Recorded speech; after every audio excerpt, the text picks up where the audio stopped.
গত 2 মাস ধরে জঙ্কুক কাজে খুব ব্যস্ত। সকাল 7টায় বাড়ি থেকে বের হলে ফিরে রাত 11টায়, এমনকি মাঝে মাঝে রাত 12টা ছুঁই। আগামীকাল শুক্রবার ব্যতীত বাসায় থাকা হয় না। সেই সূত্র ধরে আজকে অফিস থেকে তাড়াতাড়ি বের হওয়া হয়েছে। বাড়িতে ঢুকতে ঢুকতেই ঘড়ির কাঁটা ঘুরছে 8টায়। জঙ্কুক গাড়ি পার্ক করে বেরোতেই সর্বপ্রথম খেয়াল করলো দিকে।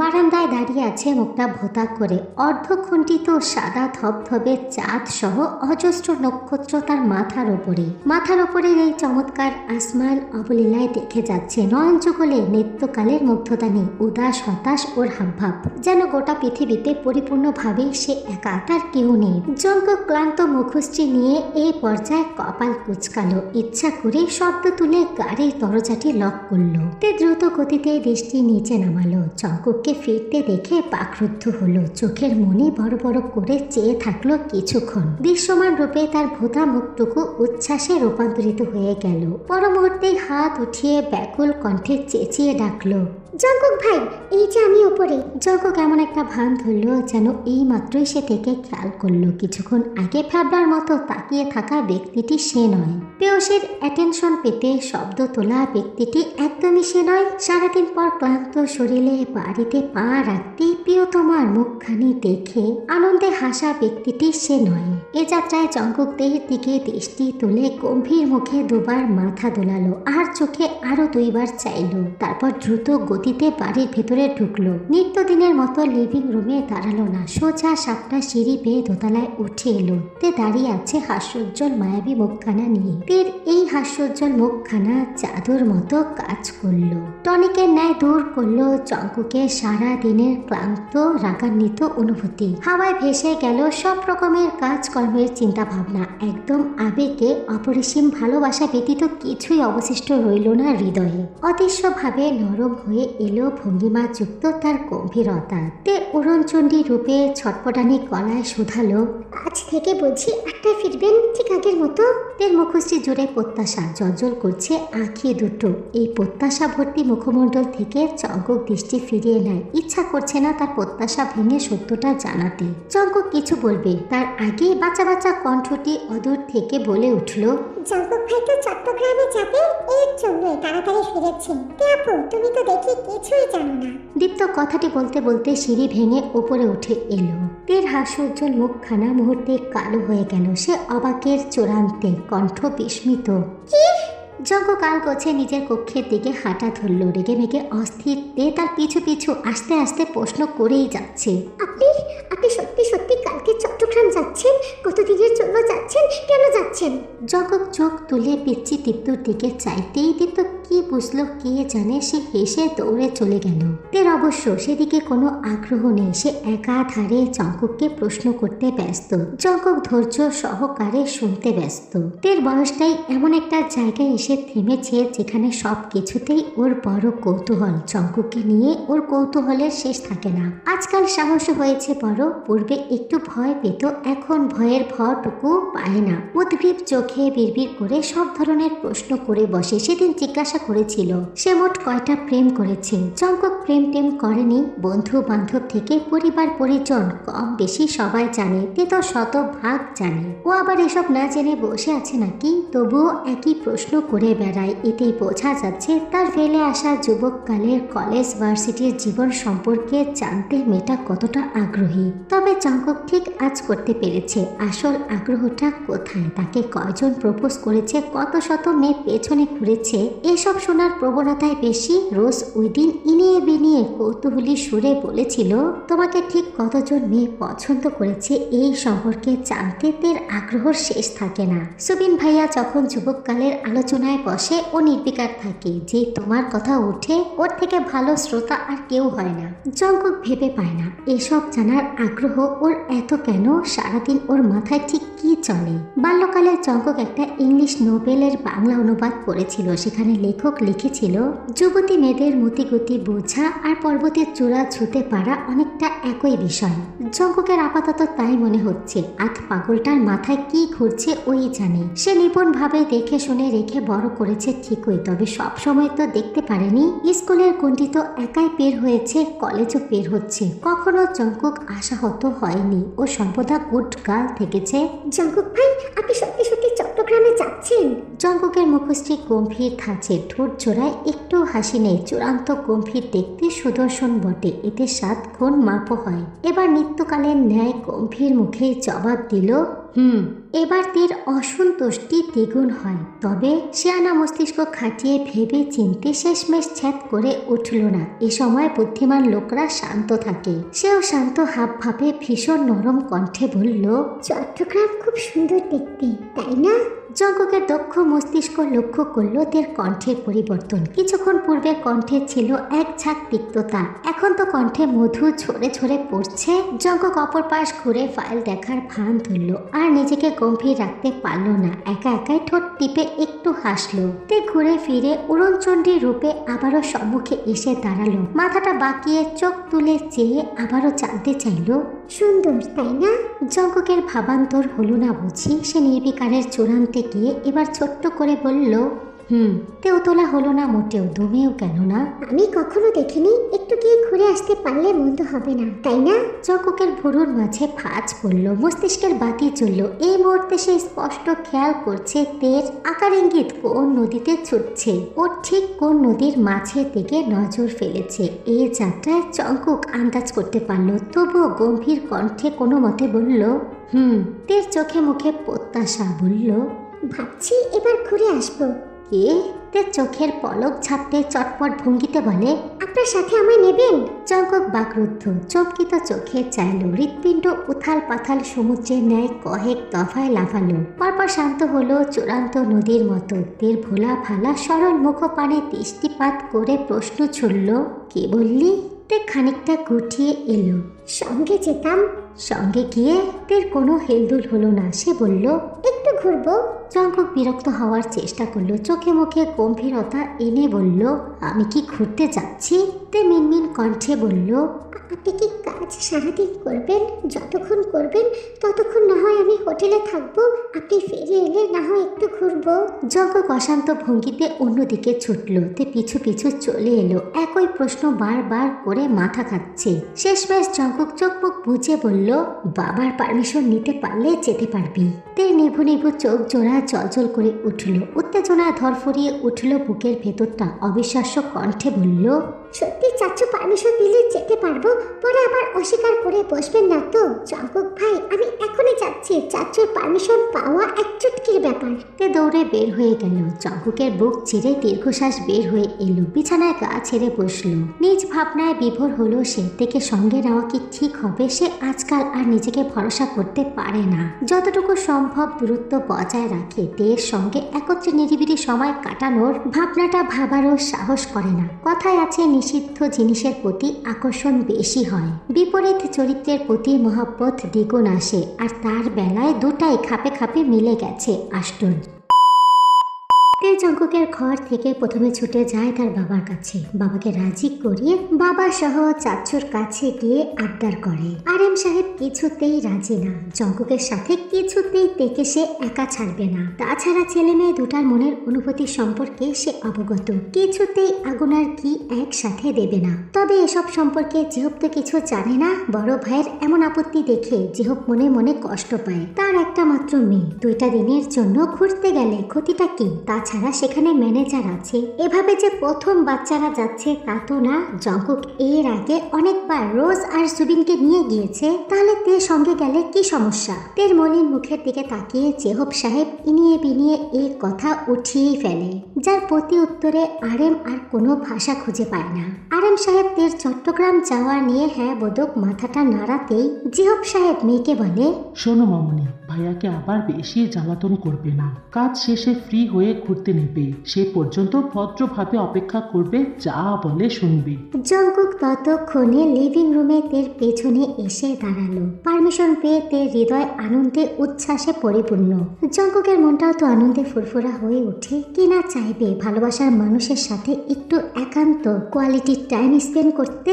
সামনে সোফায় বসে থাকা আরএম সাহেব ভোতা মুখে ছেলের দুর্লভ হাসিটুকু কোনো মতো সহ্য করে বলল, এই ছেলে, তোমার সাথে কথা আছে, বাগানে আসো। কথাটি বলেই বসা থেকে উঠে হনহনিয়ে সদর দরজা পেরিয়ে বাগানের দিকে হাঁটা ধরল। জঙ্কুকও গম্ভীর মুখে তার পেছনে পেছনে হাঁটা ধরল।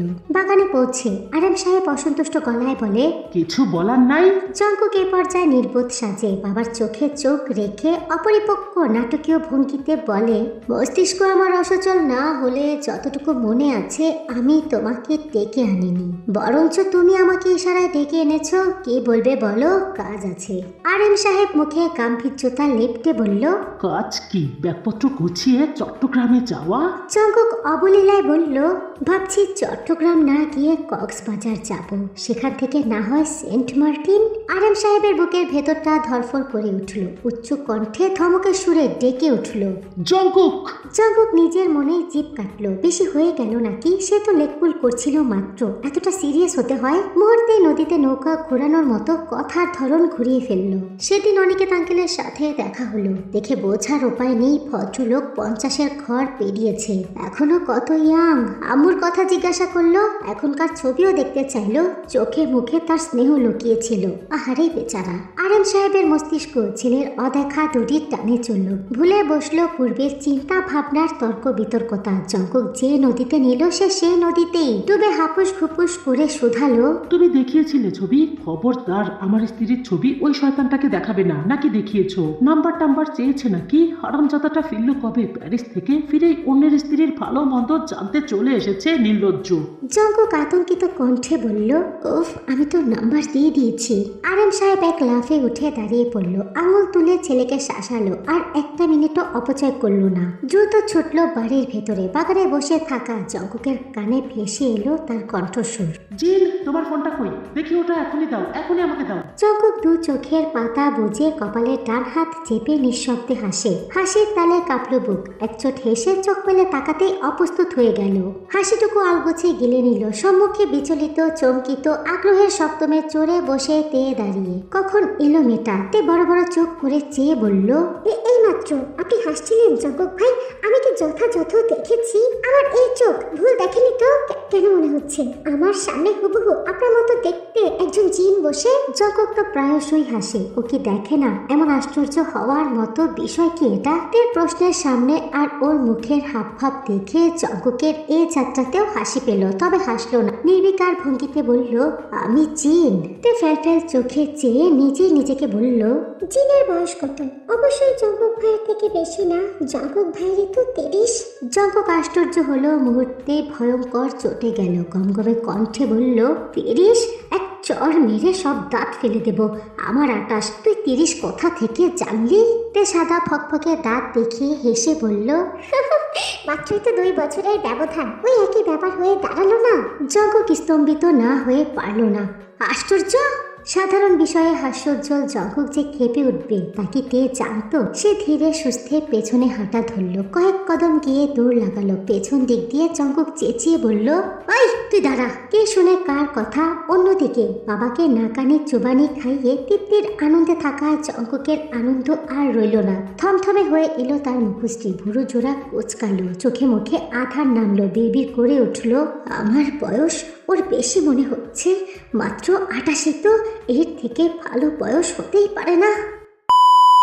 চট্টগ্রাম পৌঁছাতে পৌঁছাতে দুপুর পেরিয়ে বিকাল হয়ে গেল। পার্কিং এরিয়াতে আসতেই মিনিট খানিক সময় লাগলো। দেখতে পেল ম্যানেজার সুমন দাঁড়িয়ে আছে। গায়ে সাদা রূপ পরে আছে, পায়ে সাদা স্লিপার। দেখে বোঝাই যাচ্ছে ওয়াশরুম থেকে সোজা নিচে চলে এসেছে। তে এভাবে তাকে দেখে হেসে ফেলল। হাসির তালে দুলছে তার সারা শরীর। ম্যানেজারকে মুখ ফুটে জিজ্ঞাসাও করলো, এভাবে চলে এসেছে কেন? ম্যানেজার সুমন বেশ লজ্জা পেল। লজ্জায় হাঁসফাঁস করলো। মধ্যবয়স্ক ম্যানেজারের এমন পোশাকে মানায় নাকি। সে তো ভেবেছিল স্যার আসবে রাতে, সারাদিন অপেক্ষা করে যখন দেখতে পেল আসে নাই, তখন সে ভাবলো আস্তে আস্তে সন্ধ্যা হবে, তাই তো গোসল নিয়ে লম্বা একটা ঘুম দিতে চেয়েছিল। তবে গোসল করতে ঢুকতেই জঙ্কুকের ফোন চলে আসলো, তাকে নিচে আসতে বলল, তাই যেভাবে ছিল সেভাবেই চলে আসলো। সে দীর্ঘ শ্বাস ফেলে লজ্জা সংকোচ সরিয়ে এগিয়ে গেল লাগেজ বের করতে। জঙ্কুক গাড়িটা পার্ক করে বের হলো, চাবিটা ম্যানেজার সুমনের হাতে ধরিয়ে দিল। তে নিজেও বেরিয়ে এলো, ম্যানেজারকে দেখে মিটমিট করে হাসলো। ভালো আছেন আঙ্কেল? আপনাকে কিছুদিন না দেখে মনে হচ্ছে আরো ইয়াং হয়ে গিয়েছেন। ম্যানেজার আর চোখে জঙ্কুকের মুখশ্রীটা ভালোভাবে দেখে নিল, তারপর ভদ্র সভ্য গলায় রয়েস হয়ে বলল, ভালো আছি আলহামদুলিল্লাহ। ধন্যবাদ মামনি, তুমি কেমন আছো? আলহামদুলিল্লাহ, খুব ভালো। জঙ্কুক ডান হাতে লাগেজটা টেনে ধরলো, বাম হাতে তের হাতটা আঁকড়ে ধরলো। নিজের সাথে তালে তাল মিলিয়ে নিয়ে যেতে যেতে ম্যানেজার সুমনের সঙ্গে কথা বলতে ব্যস্ত হয়ে গেল। রিসেপশনে আসতেই অনলাইনে বুকিং দেখাতে হলো। চাবি হাতে তাদের সঙ্গে একজন লেডিস এলো। 3rd ফ্লোরে উঠে লেডিস তাদেরকে তাদের রুমটা দেখিয়ে দিয়ে গেল। জঙ্কুক চাবি ঘুরিয়ে বিলাসবহুল সুটে প্রবেশ করলো। ভেতরে 2টা বেডরুম, 2টা অ্যাটাচ বাথরুম, রয়েছে সকল প্রকার সুযোগ সুবিধা। জানালাগুলো মেঝে থেকে সিলিং পর্যন্ত, চারপাশ জুড়ে কাচের দেয়াল। শহরের ব্যস্ত পথঘাটের দেখা মিলল অবলীলায়। পশ্চিমের জানালার সামনে দাঁড়াতেই চোখে এলো পরিষ্কার পরিচ্ছন্ন চকচকে নীল পানির সুইমিং পুল। জঙ্কুক একা এলে তো 2টা বেডের একটা রুম বুক করে একটা বেডে সে থাকে, অন্যটাতে ম্যানেজার সুমন। কিন্তু এবার যেহেতু তের সঙ্গে এসেছে, স্যুট নেওয়াটা বাধ্যতামূলক হয়ে দাঁড়িয়েছে। আবার সে নিজেও ওকে একা একটা রুমে রেখে শান্তিতে থাকতে পারবে না, মন আনচান করবে। নিশ্চিন্তে ঘুমাতে পারবে নাকি সন্দেহর বিষয়। আবার একই সুটে থাকাটা আতঙ্কের বিষয় হয়ে দাঁড়িয়েছে। এভাবেই সে অত্যন্ত অধৈর্য হয়ে গিয়েছে। আজকাল নিজের ওপর তার বিন্দুমাত্র আস্থা নেই। ভীষণভাবে সে থেকে ভয় পায় ওর এক একটি অঙ্গভঙ্গিকে। ওর শরীরের এক একটি অঙ্গ অনিচ্ছুকভাবে জানিয়ে দেয় ওর মতামত। ও ঠিক কি চাচ্ছে, ও ঠিক কি ভাবছে। এতে বরাবরের মতোই 101 ডিগ্রিতে উঠে আসে জঙ্কুকের শরীরের তাপমাত্রা। এই যাত্রায় হঠাৎ করেই জঙ্কুকের মনে হচ্ছে আরএম সাহেবের দুশ্চিন্তা অযথাই নয়। ভদ্রলোক সঠিক পথে সন্দেহের বান ছুড়েছে। জঙ্কুকের অনুতাপ বাড়ে। তার উচিত হয়নি তের মুখ দেখে গলে যাওয়া, গলে গিয়ে তার কথা শোনা। আরো উচিত হয়নি আগুনকে আপ্যায়ন করে ঘরে তোলা। ফোরকাস্ট জানাচ্ছে রাত 7টা ধরে বৃষ্টি হবে, সম্ভাবনা 89% তীব্র। আকাশ ইতিমধ্যেই ঢাকঢোল পিটিয়ে যাচ্ছে। সে দৃঢ়ভাবে দুঃখিত, যে কোনো সময় অঝরে কেঁদে ভাসাবে নগরী। বাইরে বাতাস ছুটছে প্রবল, অরুণচণ্ডী হয়ে তাণ্ডব শুরু করেছে গাছেদের দলবল। খণ্ডে খণ্ডে বিভক্ত কালো মেঘ আধার আসমান জুড়ে। ভাগ্য ভালো তারা ভোরের দিকে রওনা হয়েছিল, তাই তো সন্ধ্যার আগেই হোটেলে উঠতে পেরেছে, নয়তো আজ বৃষ্টির মধ্যে আটকা পড়ে যেত। অশালীল অপ্রস্তুত কাপড়ে আবৃত ম্যানেজার সুমনকে দেখেতে মিটমিট করে হাসে। হেসে হেসে এটা ওটা নিয়ে নানান প্রশ্ন করে যাচ্ছে। জঙ্কুক সেই হাসি মুখটুকু খেয়াল করে ভুরু তুলে তাকায় ম্যানেজারের দিকে। অসন্তুষ্টি তার মুখে লেপ্টে ভদ্রলোককে মাথা থেকে পা পর্যন্ত দেখে ভুরু জোড়া কুচকে নির্বিকার ভঙ্গিতে বলল, লাগেজ রাখুন, আপনি গিয়ে আগে কাপড় চোপড় চেঞ্জ করে ফেলুন। ম্যানেজার সুমন যেন এতক্ষণ যাবৎ এই আদেশের আশাতেই ছিল। দ্রুত ভঙ্গিতে জি উচ্চারণ করে ছুটে বের হয়ে গেল। তে তার যাওয়ার ভঙ্গি দেখে এবারও উচ্চ স্বরে হেসে উঠল। এত প্রাণবন্ত হাসির মানিটা কি? এত ছোট্ট একটা বিষয়ে হাসার কি আছে? জঙ্কুক বুঝে পেল না ওর অষ্টদোষী মস্তিষ্ক। ওর উৎফুল্লতাকে এড়িয়ে সে শুধালো, কোন বেডরুম চাই? এমন প্রশ্নের সম্মুখীন হতেই তে থমকালো। যেন এমন প্রশ্ন সে আশা করেনি। তাহলে কি আশা করেছিল? তারা একই রুমে শোবে? জঙ্কুক নিজের লম্বা নাক অপ্রস্তুত ভঙ্গিতে ছুঁল। নিজের অশালীল ভাবনা চিন্তাকে বুড়ো আঙুল দেখিয়ে অন্যদিকে দৃষ্টি ফেলে পুনরায় একই প্রশ্ন করল। তে ঠোঁটে ঠোঁট টিপল। বোধহয় কিছু অদেখা হিসাব নিকাশ করছে। কষাকষি শেষ হতেই ছুটল বেডরুম দুটো দেখতে। বিচক্ষণ নজরে ঘুরে ফিরে রুম দুটো দেখে সে বারান্দা যুক্ত রুমটাই বেছে নিল। জঙ্কুক বুঝবার ন্যায় মাথা দোলালো। হাতের সামনে পাওয়া লাগেজটা টেনে নিয়ে পরিত্যক্ত রুমে ঢুকলো। দরজা লাগিয়ে লম্বা শ্বাস টানলো। নীরবতায় অশান্ত মস্তিষ্ক শান্ত হলো। গিয়ে দাঁড়ালো নীলচে কাচের জানালার সম্মুখ। বাহিরটা কিছু সময় নিশ্চুপ দেখলো। ঘড়ির কাঁটা 5টা 30। গোসল নেওয়া প্রয়োজন, এতে আরামদায়ক বোধ হবে ভেবে লাগেজটি শুভ্র রঙের বিছানায় তুলতেই খেয়াল করলো এটি তার লাগেজ নয়, মহারানী ভিক্টোরিয়ার লাগেজ। এমন চাকচমকপূর্ণ লাগেজ তার হয় কিভাবে? চোখ কোন দেশে রেখে এটাকে নিজের ভেবে এনেছে। চোখ মুখ বুঝে তপ্ত শ্বাস ফেললো আর এক দফা লাগেজ নিয়ে বেরোলো রুম ছেড়ে। তে রুমের দরজা আধ খোলা। ও কোনো কালেই নিজের রুমে দরজা লাগায় না। ও লাগায় না বিধায় জঙ্কুককে সর্বদা সতর্কতার সহিত দরজা ছিটকিরি তুলে রাখতে হয়েছে। এ যাত্রায় জঙ্কুক কেবল হাত উঠিয়েছে দরজায় করাঘাত করবে বলে। সেই মুহূর্তেই অবিশ্বাস্য এক দৃশ্য দেখে হাতটি স্তম্ভিত হলো। আশ্চর্য বনে গেল সে। মুখটা তার পর মুহূর্তে নীল হয়ে গেল। তে ইতিমধ্যে তার লাগেজ খুলে ফেলেছে। হাতে তার কালো বক্সার, অন্যভাবে বলতে গেলে তার আন্ডারওয়্যার। আশ্চর্য, এটাকে খুঁটিয়ে খুঁটিয়ে নিখুঁত চোখে দেখার কি আছে? জঙ্কুক ভাষাহীন হয়ে পড়ল। বিনা বাক্যে দরজা ঠেলে ভেতরে ঢুকলো। তে আতঙ্কিত হলো। ওর হাত ফসকে মহামূল্যবান বস্তুটি ফ্লোরে পড়ে গেল। চমকেছে ভালোভাবেই। কেমন হাঁসফাঁস করছে সেদিকে বেশিক্ষণ নজর রাখে না জঙ্কুক। বক্সারটি ফ্লোর থেকে উঠিয়ে লাগেজে রেখে চেনটা আটকে দ্রুত গতিতে লাগেজ হাতে রুম থেকে বের হয়ে গেল। নিজের বেডরুমে ঢুকে দরজা লক করে ফেলল। কপালে আঙুল ঘষে বিভ্রান্তিতে পড়ল। পুনরায় কঠিন ভাবে অনুতপ্ত অনুভব করলো। আজকের রাতটা চোখের পলকে কেটে গেলে কেমন হয়? এখনই কেটে যাক, যাক যাক যাক। কলিং বেল বেজে উঠল। তখন জঙ্কুক সবে মাত্র গোসল নিয়ে বের হয়েছে। পরনে ট্রাউজার আর ঢিলা শার্ট। ভেজা চুলগুলো মুছতে নিয়েই টাওয়াল হাতে বের হয়ে এলো রুম থেকে। তে অপ্রস্তুত ভঙ্গিতে দাঁড়িয়ে আছে। তখনকার জন্য লজ্জিত বোধ হয়, চোখে চোখ রাখছে না। ইতস্তত কণ্ঠে মিনমিন করে বলল, সুমন আঙ্কেল এসেছে হয়তো। জঙ্কুকের তো হাসি পেল। ঠোঁটে ঠোঁট চেপে হাসিটুকু গিলে নিল সযত্নে। তারপর এক পলকতে লজ্জিত মুখের দিকে তাকিয়ে এগিয়ে গেল দরজার লক খুলতে। এবার ভদ্রলোক পরিপাঠী পোশাক পরেই এসেছে। জঙ্কুক দরজার লক খুলতেই ম্যানেজার উৎফুল্ল কণ্ঠে শুধালো, স্যার খেতে নামবেন নাকি রুম সার্ভিস ডাকবো? জঙ্কুক মাথা ঘুরিয়ে তের মুখপানে চেয়ে ভুরু তুলে ইশারায় জানতে চাইল তার মতামত। তে ইশারা বুঝে ভেবে চিনতে নিজের মতামত জানালো, নিচে গিয়ে খেয়ে আসি, হোটেলটা ঘুরে ফিরে দেখা হয়ে যাবে। ম্যানেজার সুমন খুব খুশি হলো। একসঙ্গে খাওয়া যাবে। এভাবেই সে ভীষণ রকমের ক্ষুধার্ত। খুশি জাহির করতে উচ্চ কণ্ঠে বলে উঠল, চলো মামনি, তুমি তৈরি? তে আঙুল দেখিয়ে 5 মিনিট বুঝিয়ে ছুটে গেল রুমে। জঙ্কুক ক্ষণিক সময় চেয়ে থাকলো সুমনের মুখপানে। এতে সুমন ভরকালো, থমকালো। সে আবার কি করলো? এভাবে চেয়ে আছে কেন? অদ্ভুত। তে গুনে গুনে 6 মিনিট লাগালো। ওর হতেই 3 জন বের হলো স্যুট ছেড়ে। সিঁড়ি বেয়ে পৌঁছালো খাবার পরিবেশনকারী জায়গায়। তে ঝটপট হাতে প্লেট তুলে নিল। মন মতো যা ইচ্ছা এক এক করে তুলে নিচ্ছে প্লেটে। ম্যানেজার সুমন সে দৃশ্য দেখে ঢোক গেল। খিদেটা বাড়লো বলে। অন্যদিকে জঙ্কুক মেরুদণ্ড সোজা করে এক চিত্রে দাঁড়িয়ে। খিদে টিদে লাগে না নাকি? বস নড়ছে না, প্লেট তুলে খাবার নিচ্ছে না। বসকে রেখে ম্যানেজার সুমন পারছে না এগুতে। পারলে আগে আগে খাবার বেড়ে খাওয়া শুরু করতো। যতই হোক টাকাগুলো তো তার বসের পকেট থেকে যাবে। তাই লোভ সামলে দাঁড়িয়েই রইল। জঙ্কুক তো দেখছিল চঞ্চল থেকে। ম্যানেজারকে খেয়াল করলো মিনিট খানেক পর। গলাটা পরিষ্কার করে বলল, খেয়ে নিন।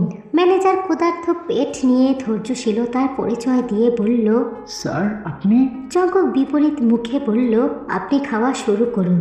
ম্যানেজার আর ভদ্রতা দেখালো না। প্লেট হাতে ছুটল খাবার নিতে। তে ইতিমধ্যে পছন্দের সব খাবার প্লেটে তুলে নিয়েছে। খাবার ভর্তি প্লেট নিয়ে এগিয়ে এসে জঙ্কুকের হাতে ধরিয়ে দিল। ম্যানেজার সুমন আর চোখে দেখল সেই দৃশ্য।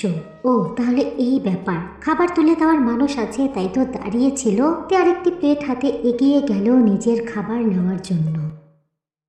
ঘুরে ফিরে রাতের খাবার খেয়ে ছুটে ফিরতে ফিরতে ঘড়ির কাঁটা ছুটে এলো 11:30-এ। বাইরে তখন ঝড়, তীব্র বর্ষণ। তে বড় ফটকের ঠিক বড় কাছের দেয়ালের সম্মুখে দাঁড়ালো। বাইরের উথাল পাথাল ঝড় বৃষ্টি দেখছে মুগ্ধ নয়নে। বৃষ্টির প্রতি ওর অত্যাধিক প্রেম।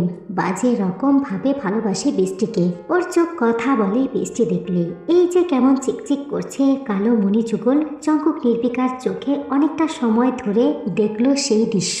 সম্মোহন হবার মতোই গুড়ি গুড়ি পদচারণায় এগোতে থাকলো তের দিকে। কিছু কদম এগিয়ে থমকালো হঠাৎ। মস্তিষ্ক নড়বড়ে হলো যেন। সজাগ হলো দৃষ্টি। দ্রুত গতিতে পিছু ফিরে এলো। তে মুগ্ধ গলায় বলল, জঙ্কুক ভাই, দেখুন না কি ভীষণ সুন্দর লাগছে সবকিছু।